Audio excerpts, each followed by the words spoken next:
You're watching Reality Check, This Week in Rewind.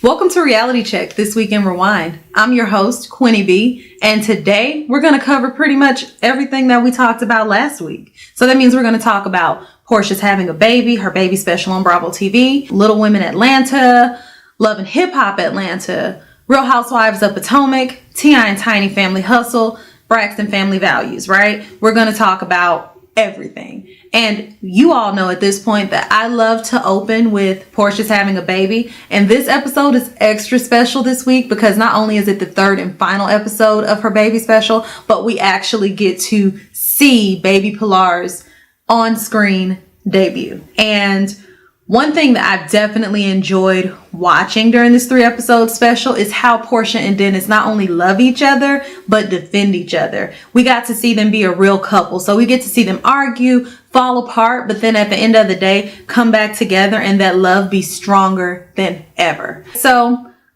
what are we waiting on? Let's hop right into it. One thing that I do want to start with is that this episode gets a little heated, right? Because Mama Gina, Mama Diane, just everybody's involved. Just too many cooks in the kitchen. You know, what do they like to say? Too many chiefs and no Indians. So Porsha is, I think, 4 days away from having PJ, and Dennis has once again just been super supportive. So we open with him bringing her flowers, but then, you know, he kind of has an ulterior motive, and Porsha calls him out on it immediately. So he comes in wanting to talk about the baby name because he is just not sold on Pilar. He does not like it because it is an ex-girlfriend's name. I do like Dennis's attempt to compromise because he goes, okay, well, we've already told the world, you know, that her initials are PJ, which initially stood for Porsha Jr. But if she doesn't come out looking like me, I want to name her Pilar. And so he goes, well, we can stick with this PJ thing, but does the P have to stand for Pilar? I think one of the names that they discussed was Penelope Porter, which I thought was a little masculine, but as we already know at this point, Pilar is the name, which Dennis has already said that even if they go with the name Pilar, he's going to call her PJ anyway because he prefers that. So I think that they actually were able to come up with a pretty good compromise. What do you think?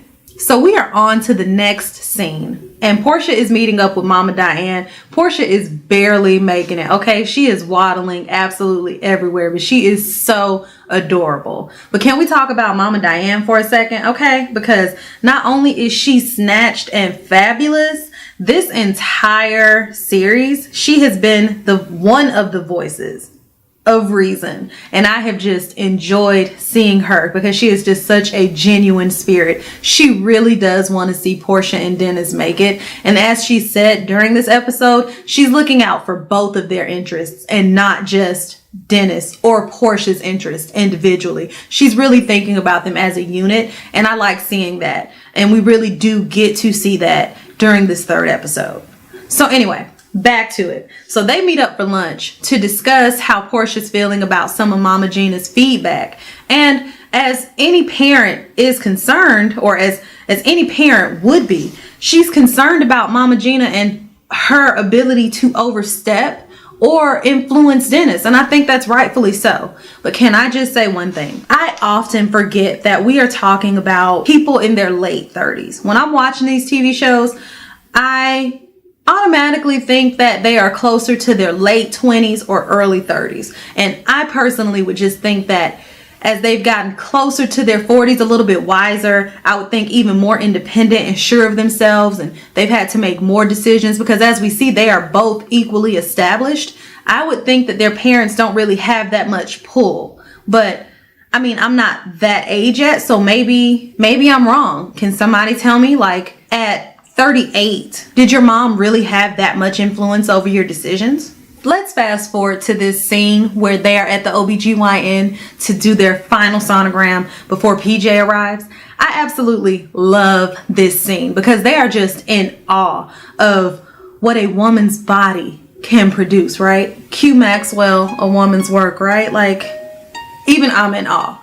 And it's just amazing to see the love that they have for each other in that moment because they're both just like, look at her, and the first time we came she was this size, and blah blah blah. So it really does just help them go down memory lane, and even strengthens their relationship, and it really just reminds them of what was created in love. As Porsha says several times throughout this episode, baby PJ was created in love, and that is all that she wants her to know. So during like the confessional, they make a comment about Porsha getting a C-section because she just can't do vaginal birth, and Dennis is fine with that because he wants things to stay tight and right. And I just wanted to know if anybody had any real feedback on that, because we know many women have vaginal births and they manage to go right back to their original, circumference. And so I just really wanted to know, was anybody offended by that? Because I thought it was funny, but I also know it could be misconstrued or taken the wrong way, which I really hope no one did. Now on to the good stuff.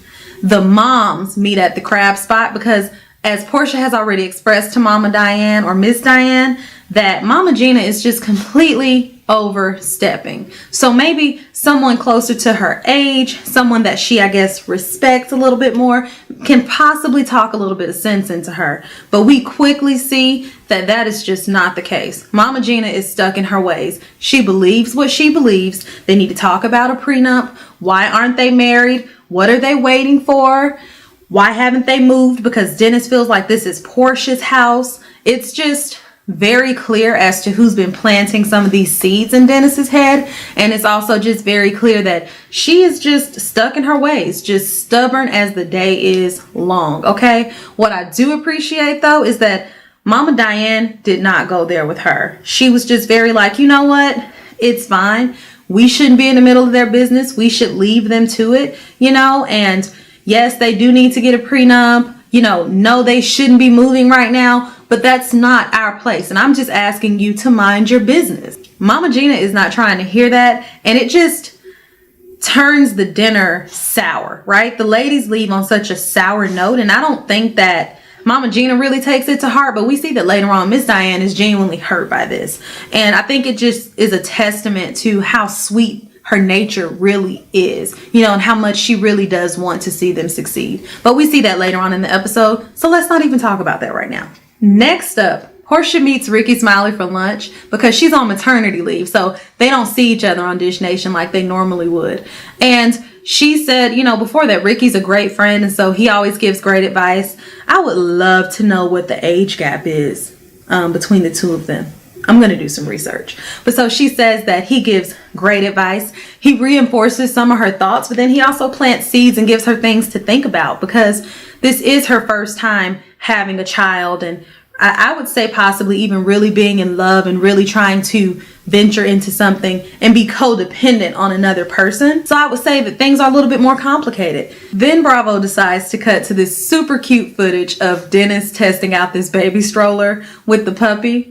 That was hilarious. Dennis is just so easygoing, so sweet, and he is just all about Porsha, baby PJ, and their comfort. And that was just another example of that. When you talk about warmed my heart and just really made me smile, I kid you not, I was just staring at the TV. I was just, because that was so cute. But back to the drama, right? Porsha's leaving lunch with Ricky Smiley and her mom calls.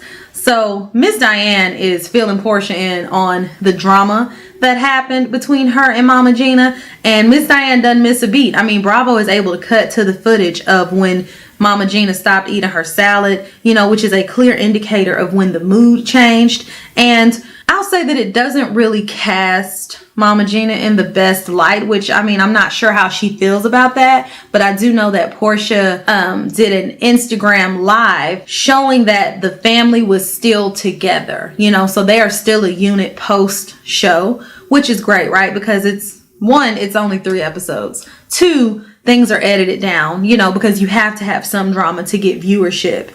And 3, honey, PJ is here, okay? And Porsha's not letting go of her man, so move over, Mama Gina. You got to make room. It's a whole new queen on the throne. And so what I think is that as a result of Porsha's conversation with Miss Diane, Porsha and Dennis decided to come together and stage an intervention, because PJ is days away, right? And PJ shouldn't be born into all of this drama. Mama Gina's talking about how she may not come up to the hospital when baby PJ is born. Like, things are just getting out of hand. And so Dennis and Porsha quickly leap into action and become the adults and the mediators here and try to get everybody back on the same page. The doorbell rings and Mama Gina arrives, and her spirit is just all off, right? She comes in with the spirit of nasty, okay? She is not here to make up. She's not here to hear anybody's side of the story. She's not here to compromise, okay? What do you want?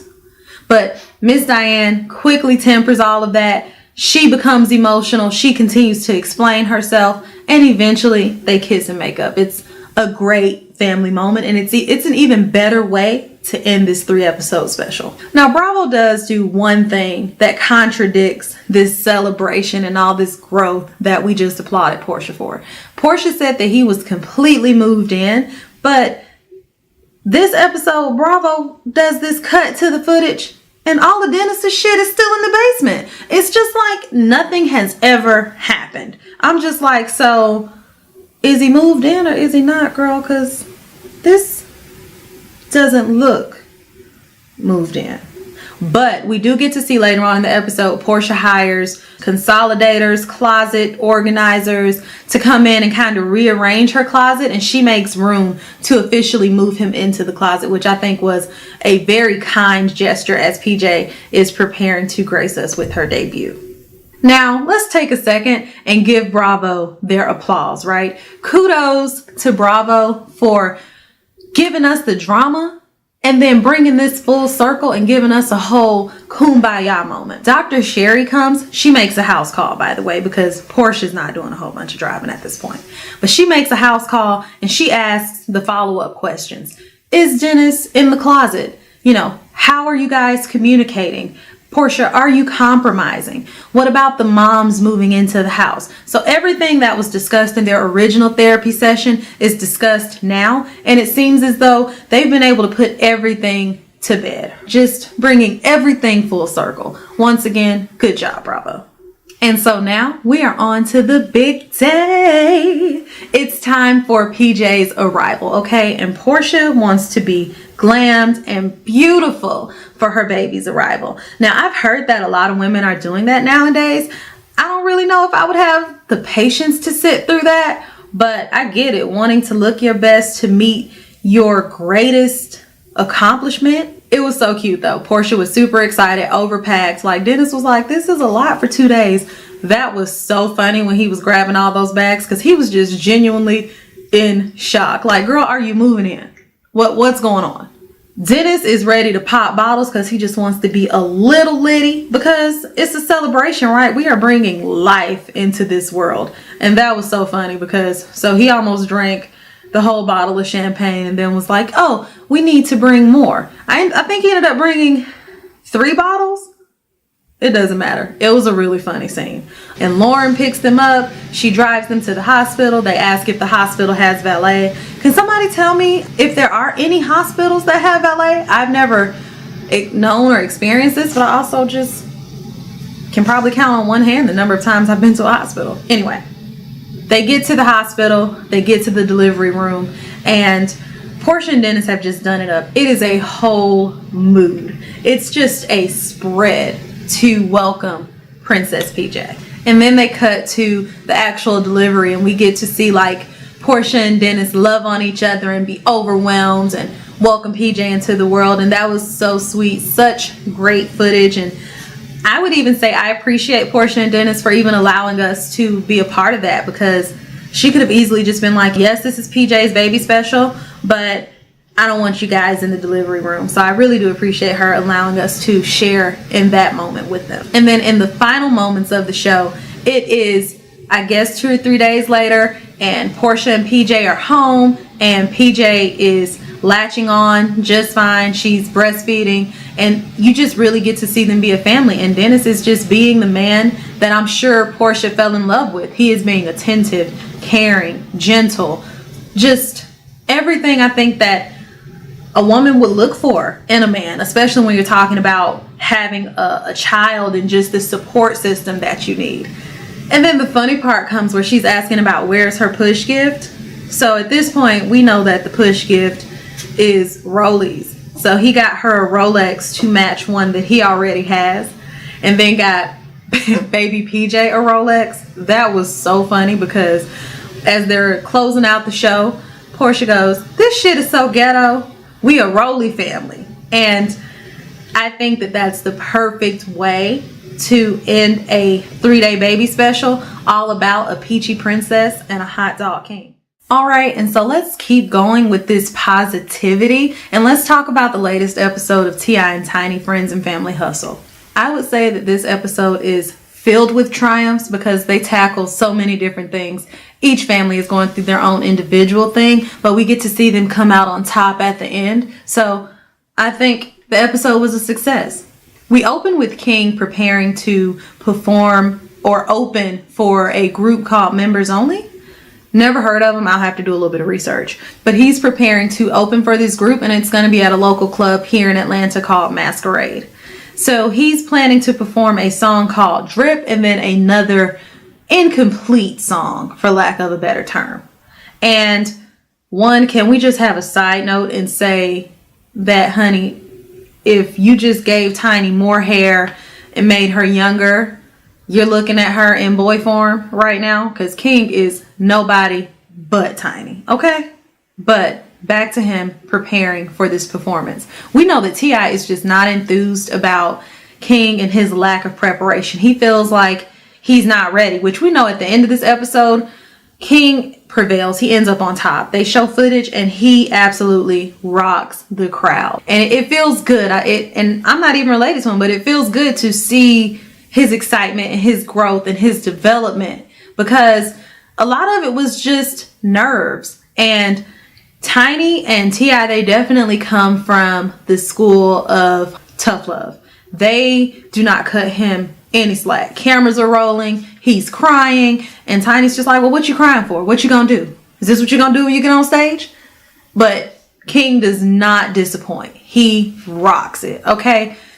Unfinished song and all. And as we've learned this season, Toya and LaToya are down to try absolutely anything that's going to help them get this baby weight off, that's going to get them fit, fine, and fabulous, honey. So this episode, they are going to like a med spa, and they're getting their bodies wrapped. They're getting on some workout contraption that they're supposed to stand on for 10 minutes, and they should burn approximately 1,800 calories. And then they get zipped up in pretty much like a giant heating bag, and they're supposed to lose, I can't remember how many pounds, but it's supposed to be like dramatic, immediate, instant results. And while I enjoy seeing them do these outlandish things, I think the golden nugget or the charm here is that they get to talk about their children. Well, Toya talks about Regine and their relationship, while LaToya talks about her parents' relationship and their bonding. But here is where this emotional boot camp for women only, the idea for this is born. And I think that it's a great idea. And one thing that they did mention is how taboo therapy is in the Black community. And I would just love to get someone's feedback on that, because I've heard that a lot. And as a person that has gone to counseling, because if I feel like I'm going crazy, I have no problem with sitting on somebody's couch.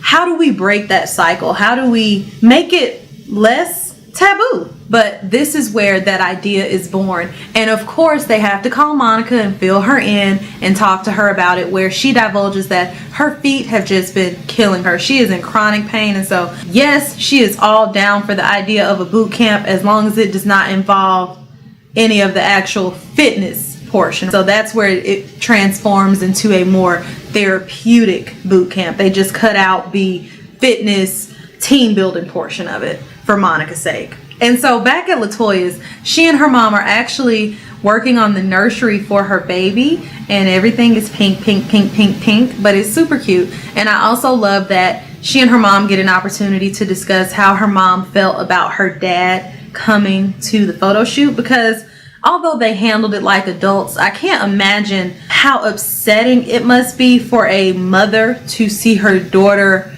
welcome in her father, whom the mother feels as though was not there. You know, I can't say whether or not he was there, so I have to say when the mother feels as though he was not there, and the dad gets to come in and reap all of these rewards, or what the mom deems as the benefits of her hard work and sacrifice. And so they do kind of talk about that, but her mom handles it really well. Nothing like Candace's mom on Real Housewives of Potomac, which we will definitely get to. So back over to Monica and her foot issues.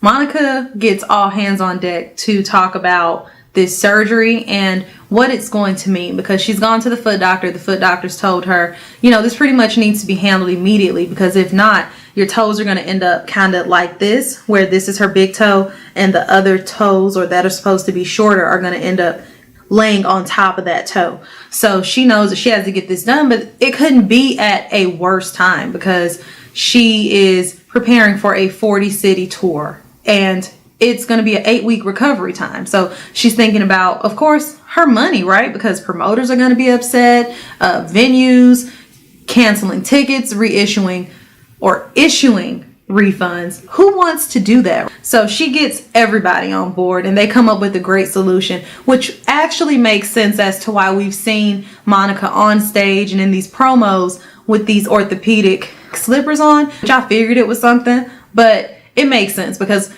at least they matched her outfit. And then something else that we've already discussed while we're talking about T.I. and Tiny's family hustle is how hard T.I. and Tiny are on King. Do you guys think that they were being too hard in rehearsal when Tiny, Dominique, Messiah, when everybody was there and he was doing like his final rehearsals and he kind of had that mini breakdown? I personally think it was nerves, because cameras are rolling, right? Yes, they've grown up in front of the camera, but this is now his craft. And so do we think that they're a little bit too hard on him? I mean, I could say yes and no, because you want to be hard on them because you want them to be their best and you want them to reach their highest potential, but you don't want to be so hard to where you possibly risk damaging your relationship, which is something that Dominique brought up to Tiny during this therapeutic boot camp. And so Tiny says, that if that's what's hindering her relationship with her children, she has no problems backing off. And so I do look forward to seeing whether or not she's actually able to do that. So there are two things that happened during this episode that I found to be a tad bit odd. And that is T.I.'s nutsack comment to King. Something about he came from right beneath his nutsack. That's where the sperm comes from. I felt like that was a really inappropriate joke. And then when T.I., Tiny, and Dominique, I guess they were kind of like going down memory lane, and T.I. pulls out all these nude photos. First of all, can we talk about the last time that people have actually gone and printed out photos and they're glossy? Like, who does that anymore, right? I can just imagine her taking those on a digital camera, and part of me was like a Polaroid, but I know that those photos are not that old. But how crazy is that he's looking at those photos and then Dominique is in the room and then she's just kind of looking. Nobody really seemed to be fazed, but I don't think I would want my daughter looking at me like that. Or did I just read that scene all wrong? Back over at LaToya's house, she and her family, or she and her husband, have a great idea to invite her dad over for breakfast. And her dad takes it a step further and he wants to prepare breakfast. But mom being mom, she has to get everything started. Why wait on him? She's telling him how to cook his pancakes. Just will not let this man do things his way. But they are all able to laugh and joke about it. And it still ends up being, I would say, a successful family breakfast. I think that it is the beginning of a new beginning for LaToya and her family. And the person that's going to benefit from this the most is her new baby. Now, on to this emotional boot camp. I really, really, really enjoyed this segment. It made Tiny, Monica, Dominique, Toya, LaToya, everybody. It made all of these women way more relatable. It put a human aspect to them, right? Because they are dealing with their own issues. They're having familial issues, conflicts with their mothers that they're not sure how to resolve. Daughter conflicts because they're overprotective or they care for them and they just want them to reach their highest potential. And it's so refreshing. And this is probably the one time where we're going to see Monica be super emotional and vulnerable, and where she actually alludes to her divorce from Shannon, which also kind of explains why she got her financial team in on the surgery, because I believe that their finances are separate. And so she just wants to make sure that she's okay. Like she's already said, she's never going back to being broke. And so that surgery was a part of that. And then it's also a part of this emotional baggage that she's carrying that we kind of get a little bit of insight to. But of course, in true reality TV fashion, they save that for the end of the episode. And so we really won't be able to discuss that portion of it until next week. But like I said, this entire episode was just a triumph episode. Okay, so now that we've gotten a little positive, a little lovey-dovey, let's jump right into some mess. Okay, let's talk about this latest episode of Love and Hip Hop Atlanta.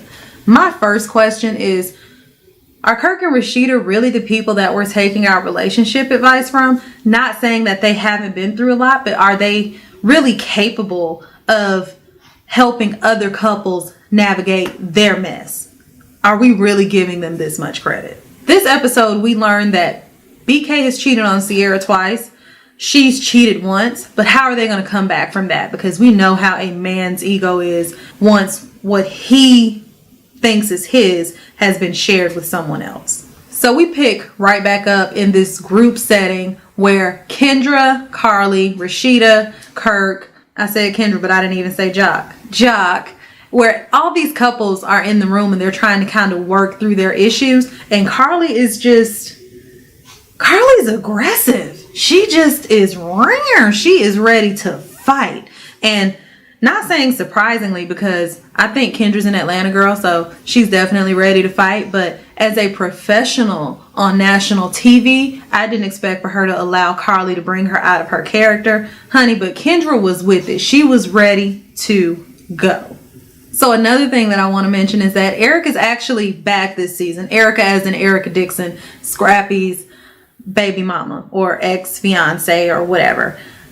I didn't realize that she was actually a part of the show this season. She's always kind of made like little guest appearances, but we're actually seeing her more. And I kind of feel like Scrappy needs her to help carry his storyline a little bit, because I can't really figure out what other reason she has for coming back to this franchise. But welcome back, Erica. Congratulations on your twins. And I do hope that she, Scrappy, and Bambi were actually able to work out this co-parenting situation, because although Bambi says that she's cool with them not talking and they just text now, I think that the only person that's really suffering in this situation is Imani. So I really do hope that they were able to sort that out. Also, can we mention how crazy it is that Mama D has to be the voice of reason in this, and that she's actually the go-between? Now, I will agree and say that if Mama D was able to forgive Erica, then there's no reason for Scrap and Bam not to be able to. And you know what else is funny? Is that Mama D has everybody calling Bambi the Bam. Like, I'm just over here calling her Bam, like her name was not Bambi. Thanks so much for that, Mama D. You've just completely changed this lady's name. Also, let me say this. This episode just kind of jumps all around. So we go from being at the cabin with Carly acting crazy, to being over at Erica's house and her talking with Mama D, to back to the cabin the day after Carly was just acting crazy. And then somehow we end up following Mimi to meet Pooh at a Botox clinic, which, can we just talk about, Pooh doesn't need any more Botox. Her lips are huge. They look like they're gonna explode. They are like Kim Zolciak level, right? Like, as Andy Cohen said, what's the end game with the lips? Okay, that's where Pooh is. But Mimi is meeting with Pooh to discuss her sending Shay Mack to Carly's engagement party to do her dirty work. And this is one thing that I'll give Pooh. She is 110% unfazed, unapologetic, and it's just like, yeah, I did it. And Carly and I used to be friends, and I'm hurt. And so, yeah, I'm out for blood. And I can appreciate her owning her debauchery. I really can. And then here we are back at the cabin. However, this time they are preparing to leave the cabin. So the purpose of this trip was a couples trip in honor of Rashida and Kirk making it 19 years. Rashida said that she cheated on the last episode. We know that Kirk has had a baby. We've just watched them fall apart and come back together. So one of the final tasks before they left was building these little paper boats and writing something that they wanted to leave there at the cabin. And Scrappy said he's gonna leave the crumbs and the eating in the bed there. And I really want to know if he was actually able to do that. And so as they're preparing to leave, we kind of get to see what couples were on the mend and what couples may actually be couples no longer. And when I say that, of course, I'm referring to Sierra and BK, because their whole interaction in their cabin or in their room was just awkward. But then when we get to Carly Red's room, we see that Arkansas Mo is just not willing to give up on what he's invested in, the woman that he loves, right? He has his candles and everything all laid out, his rose petals, because he wants his woman back. And so we get to see them kind of be on the mend. We get to see Scrappy and Bambi find themselves, because sounds like they might have just gotten lost in becoming new parents. And so we get to see them get their intimacy back. I mean, it's overall, I think the cabin trip was actually a positive trip. Even Kendra and Jock have managed to make up to break up maybe 2 times on this episode. I would even say that they leave stronger than when they arrive. But now let's get on to the drama. Let's get straight over to Lil Bankhead's showcase. Okay, Tokyo performs, and she definitely has a solid following. It's, you know, it's some hype around it. I love her hair. I love her presentation. I love the way that she puts herself together. I love her New Orleans accent. I love the New Orleans bounce that she has with her at all times. I love the way that Spice supports her. And then we get to, of course, Akbar coming, because we saw that in last week's episode. And honey, the drama ensues. It could be taken 2 ways, because Akbar was just kind of spitting, you know, her rhymes or whatever. And that is how it goes when you're rapping. You are supposed to talk trash. It is supposed to be facts.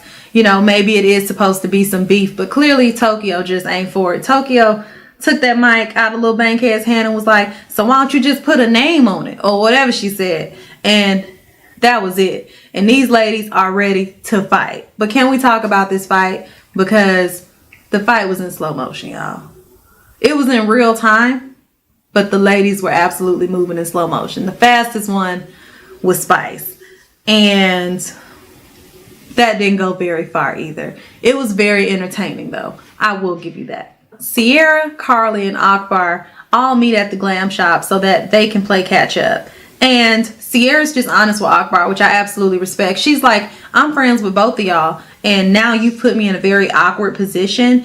And Akbar's just like, well, you gotta choose. I'm the queen of Atlanta. And so what you gonna do? And really, what is Sierra gonna do? I do think that she's probably gonna try to stage like an intervention or a meeting of the minds, but I don't really see that going positively at all. Leave me out of it, okay? But here is where we do get this one tidbit of information where Pooh has invited Carly, I think Mimi, she's invited all of the ladies to this cocktail party. And ironically, the only person that shows, or the only people that show, are Mimi and Carly. But things just go left immediately. Carly is laughing. I can't remember the joke that she made about Pooh, but Pooh was just super upset, brought out of her character, and immediately ready to fight. And let's just call it what it is. Pooh made an absolute fool of herself. Okay, just foolish. Too old to be walking around looking and acting like that. Okay, Carly done pulled you up out of your bag, and now you are a laughing stock. I don't even know how she's gonna redeem herself from that. Hell, I couldn't even figure out what Pooh was saying because there was so much bleeping. Like, the fun part is actually being able to hear the argument. I couldn't hear it. And the episode ends there. So a little bit of drama sprinkled throughout, not a lot of positivity, but it's reality TV and that's what we're here for. Now, one question that I did have, because I didn't know this, but SWV and Salt and Pepper have a show, I guess, where they're preparing to go on tour. Are we watching that?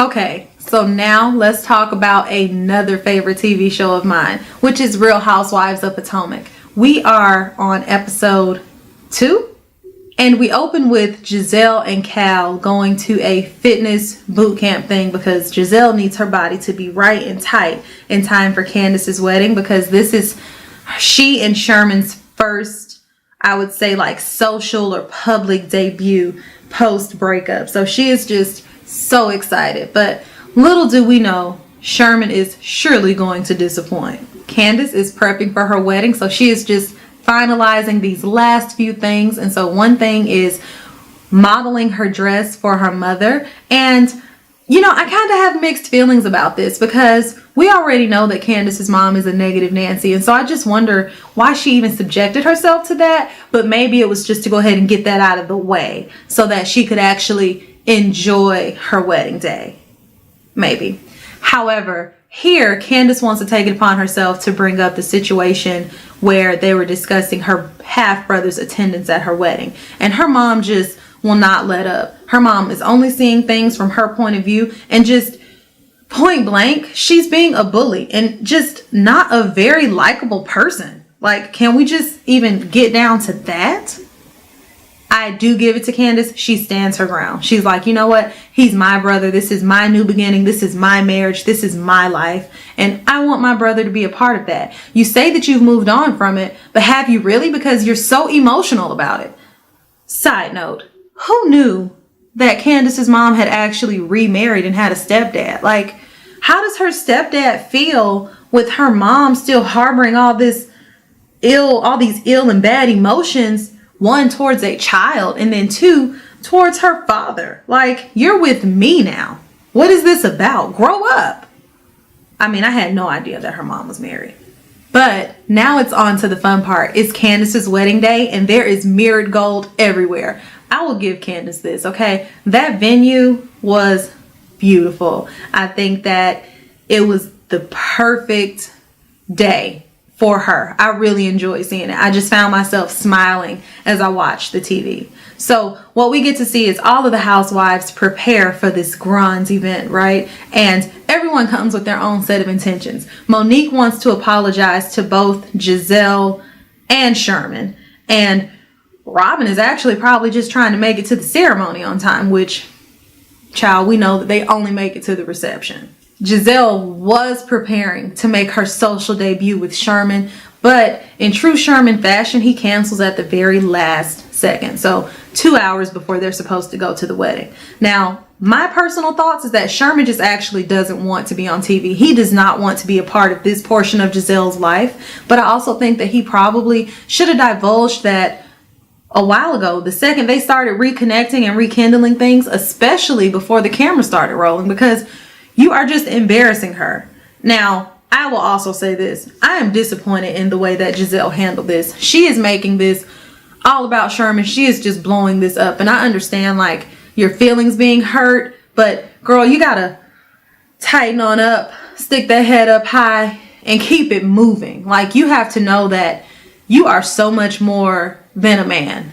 And I expected so much more from Giselle because she has so much going for herself. And she just allowed this one person to steal her joy. And I don't like seeing her like that. So as the ladies are arriving to the wedding, we get to see Monique and Chris getting out of their vehicle and them walking up to the building. And then we get to see Ashley and Michael kind of stay behind and wait for them to enter before they exit their car. And I thought that that was really odd. I was like, why are they waiting? But then Ashley reminds us that she and Monique are not necessarily on the best of terms because of the DUI comments that she made last year. And okay, if I had said something like that about someone that I was allegedly a friend with, I probably would want to wait for them to go ahead and enter the building as well. However, what I do want to know is who made this seating chart, okay? Because we have Monique and Chris, and we have Karen and the Black Bill Gates sitting side by side and across from Ashley and Michael. And both sets of couples, or both couples, have an issue with Ashley and Michael. Like, how awkward is that? Anyway, it makes for good TV. So we get to see them sit there and work hard to ignore one another. We also get to see Karen sit right next to Giselle and them not speak. They were also tardy, so so it was just a lot of not speaking between Karen and Giselle until Giselle got a few shots in her system, and then she was actually able to walk up to Karen and apologize and, you know, just really try to make amends. Which, side note, Giselle, just stop taking shots, because you took a sip and then you put the cup down and it would still be alcohol in the cup. That's not taking the shot. Like, trying to tell me you ain't never swallowed, girl? Another thing that we saw during this episode is that although Sherman was not able to attend, Monique is a woman of her word, and she did walk up to Giselle and attempt to apologize and clear the air, which Giselle was just not featuring Monique at all. And Chris, being a man and loving and protecting his woman, came right in when he saw things had the potential to get heated, because he doesn't have time for her to be going into an early labor. And he came right in and, you know, saved his wife and just shifted the mood. And I really appreciate that. Giselle does, though, warm up to Monique and say, you know what, I accept your apology and we are going to move forward from this. And so I did like seeing them make amends. For this recap, I actually just have a couple of questions, which is, A, what do we think about Chris's vows? Because as they said, he chose like 90s R&B love song titles and just put them together to form semi-complete sentences. So how do we feel about that? Because I feel like Candace's vows were genuine and then his were just kind of goofy and funny. So I didn't really like it, but I'm also not marrying him. So we can say coochie on TV, and now I know that we can say dick on TV because they've said that as well. Okay? And then last but not least, Michael makes a joke, which first of all, Michael is just weird in general. But Michael makes a joke about wanting to touch the Black Bill Gates butt to try to smooth it over and rekindle this friendship. Like, have you not gotten enough of touching guys' butts and getting called out on it? That's just not what you do. This is weird. And then Bravo does that preview where he's talking about he sucked somebody else's dick or whatever.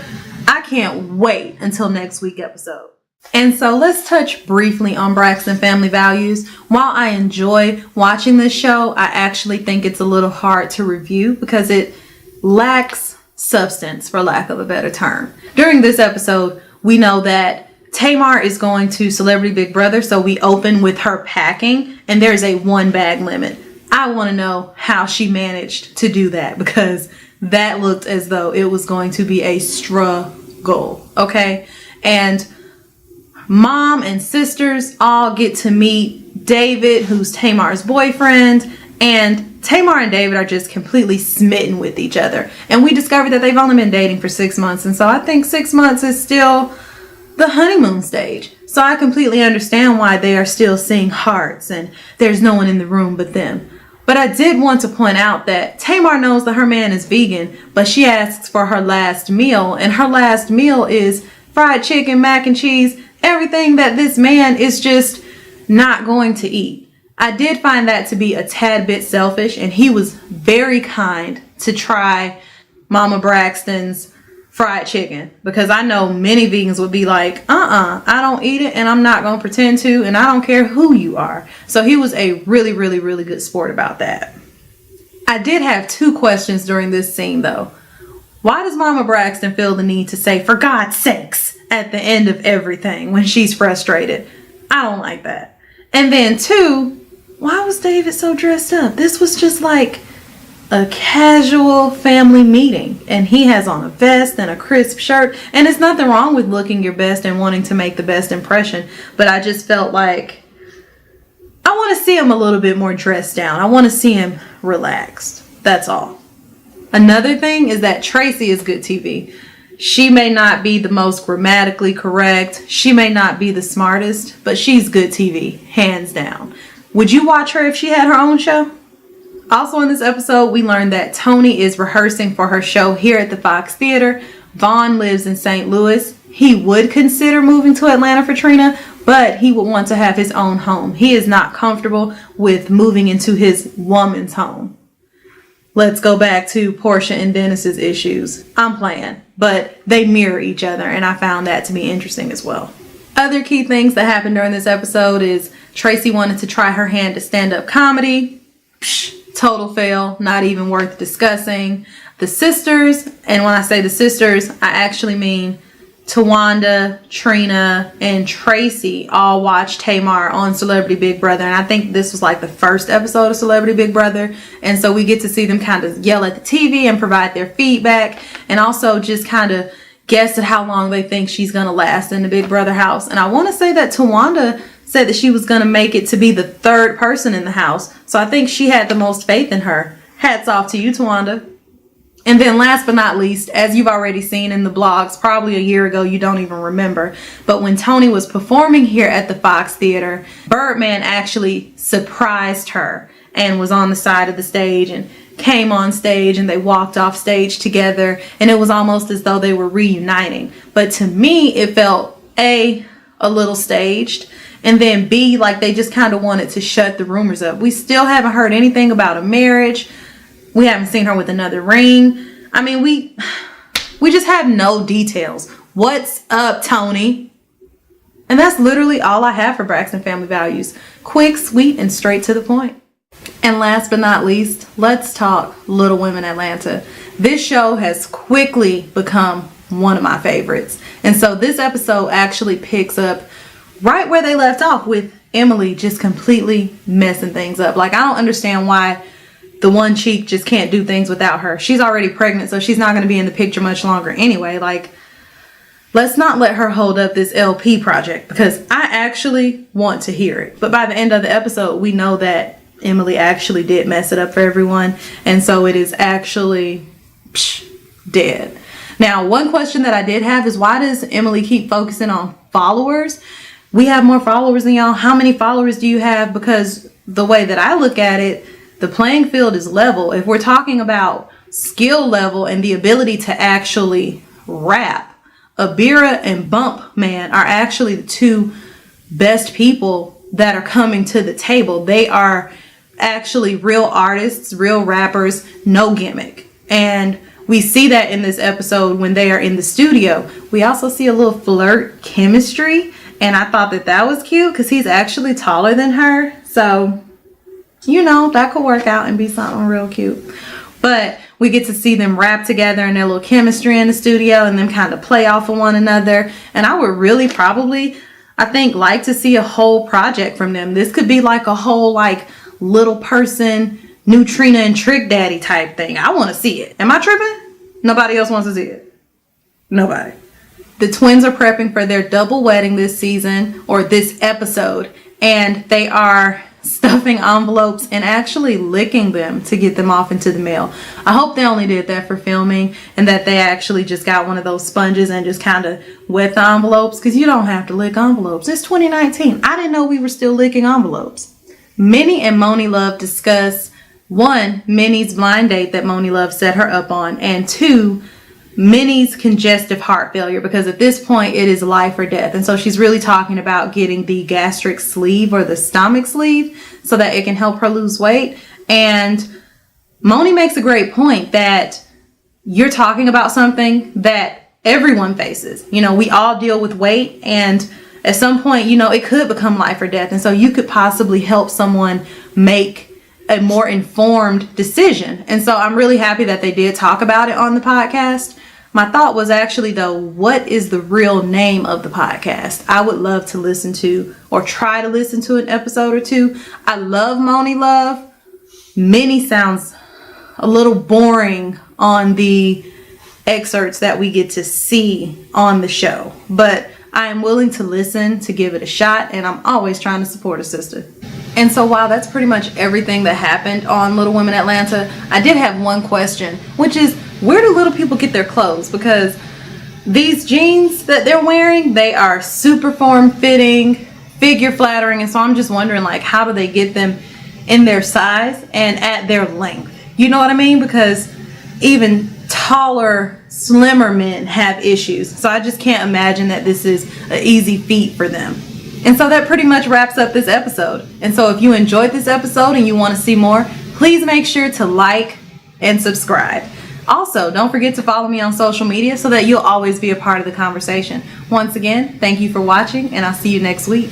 Bye-bye. This video has been Quinniee B approved. Thanks for watching. But don't stop there. Let's head on over to Instagram and Twitter and keep the conversation going. I'll meet you there. Bye-bye.